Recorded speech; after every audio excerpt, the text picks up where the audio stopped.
എല്ലാവരോടും ഒരിക്കൽ കൂടി അദ്ദേഹത്തിന് അടുത്ത വർഷം ഇവിടെ പൂർവാധീന ശക്തിയോടെയും നന്ദിയോടെയും കൂടുതൽ ഭംഗിയായി നമ്മൾ നിൽക്കാനുള്ള കരുത്തും ആരോഗ്യവും ദൈവം നൽകട്ടെ എന്ന പ്രാർത്ഥനയോടെ ഒക്കെയാണ്. എല്ലാവർക്കും നമസ്കാരം, നന്ദി.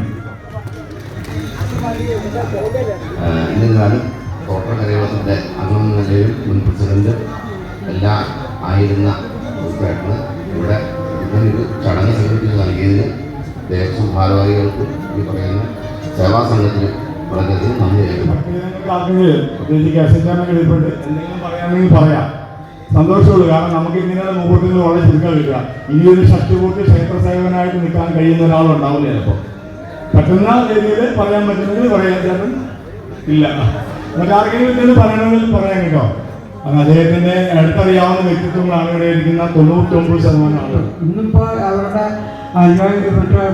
മറ്റുള്ളവരെല്ലാവരും കൂടി ഒരു ആദരവ് കൊടുക്കുമ്പോൾ നമുക്കത് ഫീൽ ചെയ്യാണ്. അദ്ദേഹത്തിൻ്റെ ആ സേവനം അംഗീകരിച്ചുകൊണ്ടുള്ള നമുക്കെല്ലാവർക്കും അത് അഭികാമ്യമാണ്. നമുക്കെല്ലാവർക്കും അദ്ദേഹത്തിൻ്റെ ആരോഗ്യത്തിന് വേണ്ടി പ്രാർത്ഥിക്കാം എന്ന് മാത്രമേ ഇപ്പം ചെയ്യാനുള്ളൂ. ഭഗവതിയോട് അദ്ദേഹത്തിനുള്ള ആയുസ്സും അതുപോലെ ആരോഗ്യവും ഇനിയും കാലം ഉണ്ടാവട്ടെ എന്ന് പ്രാർത്ഥിച്ചുകൊണ്ട് നിർത്തുന്നു. നമസ്കാരം.